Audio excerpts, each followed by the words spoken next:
It is based on very complex mathematics.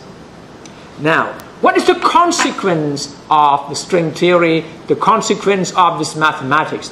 While the strings in the theory are one-dimensional, the mathematics describing the string requires 11 dimensions for the universe. Well, yes, there's some theory which goes all the way to 28 dimensions. Now, how do we explain these 11 dimensions? We are familiar with 4 dimensions, these 3, x, y, z, the spatial dimensions, and the other time dimensions. Can you think of 5 dimensions, or 6 dimensions, 11 dimensions? Well, that takes us out of the periphery of our known universe. Now, if you want to appreciate it, think of a one-dimensional person.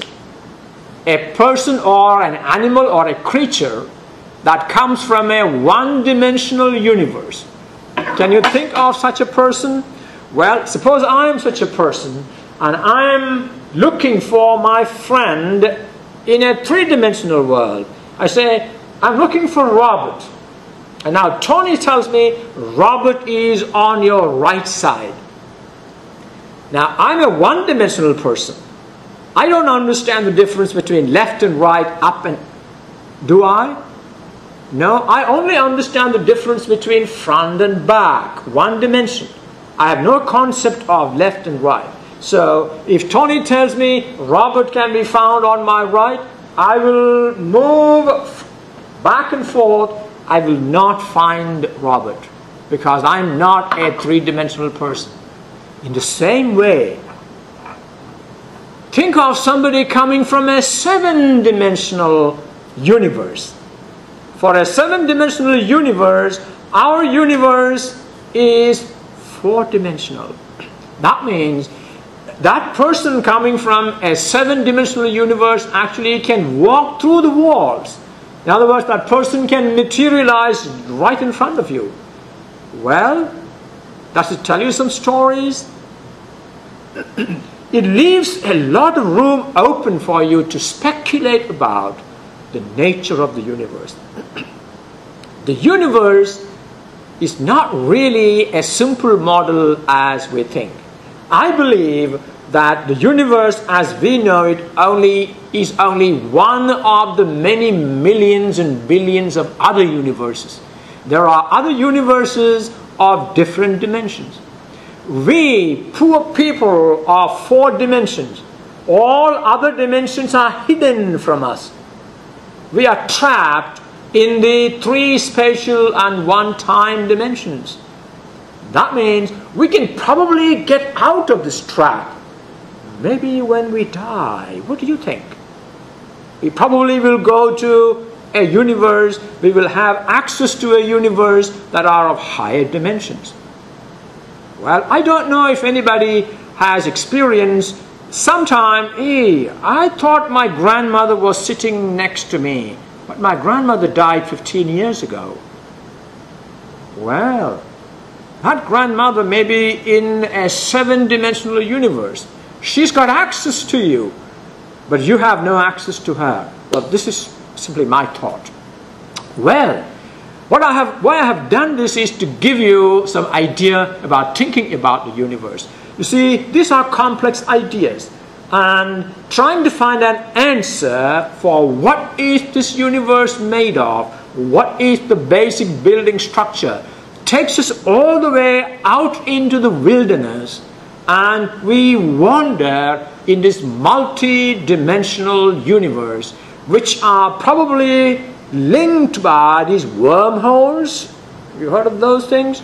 That you can move from one universe to the other through these wormholes. Now, do some readings on it and let me know if you find out something new about this.